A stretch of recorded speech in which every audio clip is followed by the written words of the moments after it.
Boss ನೋಡ್ತೀರಾ? ಹೌದು. Big boss ಒಳಗೆ ಯಾರು ಇಷ್ಟ ಆಗ್ತಾರೆ? ಧನುಷ್. ಧನುಷ್ ಯಾಕೆ ಇಷ್ಟ? ಧನುಷ್ ಒಬ್ಬ ಸೈಲೆಂಟ್ ಹುಡುಗ. ಹಾಂ. ಸ್ವಲ್ಪ ಒಂದು ರೀತಿಯಲ್ಲಿ ನೋಡಿದ್ರೆ ಧನುಷ್ ಓಕೆ. ಅದರಿಂದ ಧನುಷ್ ಅವ್ರನ್ನ ಬಿಟ್ಟು ಬೇರೆ ಯಾರಾದರೂ ಚೆನ್ನಾಗಿ ಆಟ ಆಡ್ತಿದ್ದಾರೆ? ಗಿಲ್ಲಿ. ಗಿಲ್ಲಿ. ಈ ಸಲ ಬಿಗ್ ಬಾಸ್ ವಿನ್ ಆದರೆ ಯಾರು ಆಗ್ಬೋದು ನೀವು? ಧನುಷ್ ಆಗ್ಬೋದು ಅನಿಸುತ್ತೆ. Runner up? Runner up Gilli ಬರ್ಬೋದು. ಗಿಲ್ಲಿ ಬರ್ಬೋದು. ಇವಾಗ ಮನೆ ಒಳಗಡೆ 7 ಜನ ಇದ್ದಾರೆ, ಅದರಲ್ಲಿ ಯಾರಾದರೂ ಒಬ್ರು ಹೊರಗಡೆ ಬರ್ಬೇಕಂದ್ರೆ ನಿಮ್ಗೆ ಯಾರು ಹೊರಗಡೆ ಬರಬೇಕು?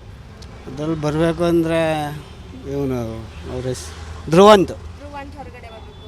ಚೆನ್ನಾಗಿ ಆಟ ಆಡ್ತಿಲ್ವಾ ಅವರು? ಆಡ್ತಾ ಇದ್ದಾರೆ. ಸ್ವಲ್ಪ ಕೋಪ ಜಾಸ್ತಿ ಇದೆ ಸ್ವಲ್ಪ, ಅದರಿಂದ ಅಷ್ಟೇ. ಇವಾಗ ಗಿಲ್ಲಿಯವ್ರಿಗೆ ವೋಟ್ ಮಾಡಿದ್ರಾ? ಗಿಲ್ಲಿಗೆ ವೋಟ್ ಮಾಡಿದ್ದೀನಿ ಫಸ್ಟ್. ಇವಾಗ ಧನುಷ್ಗೆ ವೋಟ್ ಮಾಡ್ತಾಯಿದ್ದೀನಿ. ಫಸ್ಟ್ ಗಿಲ್ಲಿಗೆ ಮಾಡ್ತಾಯಿದ್ದು, ಈಗ ಧನುಷ್ಗೆ ಮಾಡಬೇಕು ಅಂತ ಧನುಷ್ಗೆ ಮಾಡ್ತಾಯಿದ್ದೀನಿ. ದಿನದಿಂದ ಧನುಷ್ ಅವ್ರು ಕಾಣಿಸ್ತಿರ್ಲಿಲ್ಲ, ಕಾಣಿಸ್ತಿದ್ರು, ಈಗ ಚೆನ್ನಾಗಿ ಆಟ ಆಡ್ತಾ ಇದ್ದಾರೆ. ಈಗ ನೋಡಬೇಕು ಅಂದರೆ ಧನುಷ್ ಗೆಲ್ಲಬೇಕು ಅನ್ನಿಸ್ತು, ಅವ್ನಿಗೆ ವೋಟ್ ಮಾಡ್ತಾಯಿದ್ದೀನಿ ಅಷ್ಟು.